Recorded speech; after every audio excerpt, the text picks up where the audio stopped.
नमस्कार। आज हम अहमदाबाद में हुए उस बेहद दुखद हादसे पर थोड़ी गहराई से बात करेंगे जिसने सबको हिलाकर रख दिया है। मेरा मतलब है एयर इंडिया फ्लाइट AI-171 का क्रैश। हाँ, नमस्कार। और हमारे पास जो जानकारी है वो Ahmedabad air disaster flight AI-171 tragic and नाम के एक लेख पर आधारित है। तो आज कोशिश रहेगी कि घटना के जो मुख्य तथ्य हैं या जो शुरू में एक्शन हुए और जो जांच चल रही है उसके ज़रूरी पहलू समझें। मतलब जो सोर्स कह रहा है उसके हिसाब से। बिल्कुल। और इस भयानक हादसे के बीच एक जिंदगी के बचने की एक अविश्वसनीय कहानी भी है, उस पर भी बात करेंगे। चलिए शुरू से समझते हैं कि हुआ क्या था आखिर। तो देखिए, ये फ्लाइट AI-171 थी, एक बोइंग 787-8 ड्रीमलाइनर विमान जिसका रजिस्ट्रेशन कोड था VTANB। ये अहमदाबाद से लंदन गैटविक के लिए जा रही थी। ओके।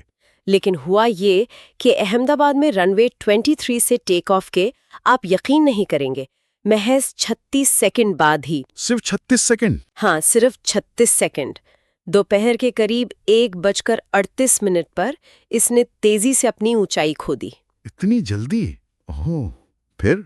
विमान ने मेडे कॉल यानी इमरजेंसी कॉल भी जारी की और फिर वो अहमदाबाद के ही मेघानी नगर इलाके में एक मेडिकल कॉलेज हॉस्टल की बिल्डिंग से टकरा गया। हॉस्टल से? बाप रे, ये तो न सिर्फ कई सालों में भारत का सबसे भयानक विमान हादसा है, बल्कि जैसा बता रही थी, ये बोइंग 787 ड्रीमलाइनर मॉडल का दुनिया का पहला घातक हादसा है ना? बिल्कुल सही। 2011 में जब से ये मॉडल आया है तब से ऐसा कोई हादसा नहीं हुआ था जिसमें जाने गई हों। और जो आंकड़े हैं वो वाकई दिल दहला देने वाले हैं। हाँ, वो बताइए जरा। विमान में कुल 242 लोग सवार थे। इसमें 230 यात्री और 12 क्रू मेंबर थे। इनमें से 241 लोगों की दुखद मौत हो गई। 241? यानी सिर्फ एक? हाँ, सिर्फ एक। और इतना ही नहीं, जमीन पर जहां ये गिरा वहां भी कम से कम 39 लोगों की मौत हुई और करीब 60 लोग घायल हुए।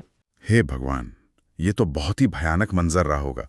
लेकिन वो जो एक व्यक्ति बचे, उनका जिक्र आपने किया था। हाँ, विश्वास कुमार रमेश, ये एकमात्र यात्री थे जो बच गए।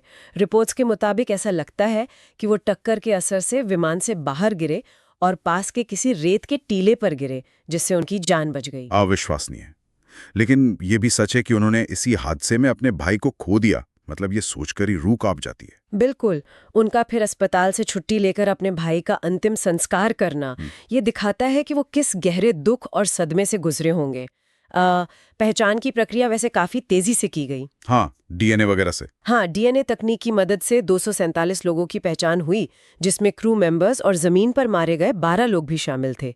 और 22 जून तक 232 पीड़ितों के अवशेष उनके परिवारों को सौंप भी दिए गए थे। जैसे एक केबिन क्रू सदस्य थे कोंग्रेल कपम नंगांथोई शर्मा, उनकी पहचान 21 जून को हुई और उनके अवशेष मणिपुर भेजे जा रहे थे। ये प्रक्रिया भी परिवारों के लिए कितनी मुश्किल होती होगी। लेकिन अब सबसे बड़ा सवाल, आखिर ये हुआ क्यों? जांच कहां तक पहुंची है? सही सवाल। देखिए, भारत का जो एयरक्राफ्ट एक्सीडेंट इन्वेस्टिगेशन ब्यूरो है, AAIB, वो इस जांच को लीड कर रहा है। यूके और यूएस की टीमें भी मदद कर रही हैं और साथ में बोइंग और GE यानी इंजन बनाने वाली कंपनी के लोग भी शामिल हैं। अच्छा, तो सब मिलकर जांच कर रहे हैं। ब्लैक बॉक्स का क्या हुआ, वो मिले? हाँ, दोनों फ्लाइट रिकॉर्डर, जिन्हें हम आम तौर पर ब्लैक बॉक्स कहते हैं, एक वॉइस रिकॉर्डर और एक डेटा रिकॉर्डर, वो मिल गए हैं।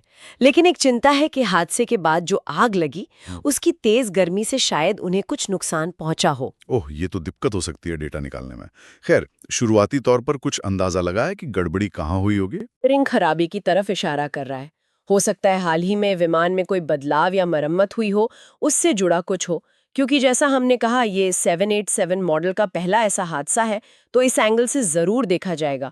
उम्मीद है कि एक शुरुआती रिपोर्ट शायद 3 महीने में आ जाए। और इस बीच एयरलाइन पर भी तो कुछ एक्शन हुआ है। हाँ बिल्कुल। DGCA यानी directorate general of civil aviation, जो भारत की एविएशन रेगुलेटर है, उसने एयर इंडिया के 3 सीनियर अधिकारियों को सस्पेंड कर दिया है। अच्छा, किस वजह से? ये निलंबन सीधे इस हादसे से जुड़ा नहीं है, बल्कि पायलटों की ड्यूटी के घंटों यानी शेड्यूलिंग में कुछ पुरानी गड़बड़ियों और एयरलाइन की पूरी सुरक्षा व्यवस्था में कुछ कमियों को लेकर हुआ है। मतलब रेगुलेटर अब ज्यादा सख्ती दिखा रहा है। तो एयर इंडिया का क्या कहना है इस पर, विमान के बारे में? एयर इंडिया का तो यही कहना है कि विमान का मेंटेनेंस रिकॉर्ड बिल्कुल ठीक था, इंजन की सर्विसिंग भी हाल ही में हुई थी और पायलट भी काफी अनुभवी थे। लेकिन फिर भी इस हादसे के बाद एहतियात के तौर पर एयरलाइन ने अपनी कुछ लंबी दूरी की उड़ानें कम कर दी हैं और उनके पास जितने भी 333 ड्रीमलाइनर विमान हैं, उन सब की बहुत गहराई से जांच और ऑडिट चल रहे हैं। ये जरूरी भी है शायद, भरोसा बनाए रखने के लिए। ये सिर्फ तकनीकी बातें और नियम नहीं है, जैसा हमने शुरू में कहा था, इसके पीछे इंसानी कहानियां हैं बहुत दुखद। बिल्कुल, जैसे उन पीड़ितों में ब्रिटेन में रहने वाली एक 7 महीने की गर्भवती गुजराती महिला थी। वो और उनके पति गोद भराई की रस्म के लिए भारत आए थे। एक ब्रिटिश समलैंगिक जोड़ा था जो वेलनेस रिट्रीट चलाते थे।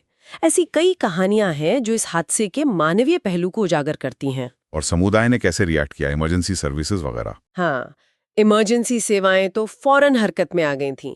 Police, fire brigade, medical teams, घायलों को अहमदाबाद और मुंबई के अस्पतालों में ले जाया गया, खासकर जहां बर्न्स यूनिट की अच्छी सुविधा थी। पीड़ित परिवारों को भी सरकार और दूसरी संस्थाओं की तरफ से जरूरी मदद पहुंचाई गई, मेडिकल, रहने खाने का इंतजाम और आर्थिक मदद भी। तो कुल मिलाकर देखें तो ये एक बहुत ही भयानक हादसा था। भारी जानी नुकसान हुआ, एक व्यक्ति का बचना किसी चमत्कार से कम नहीं।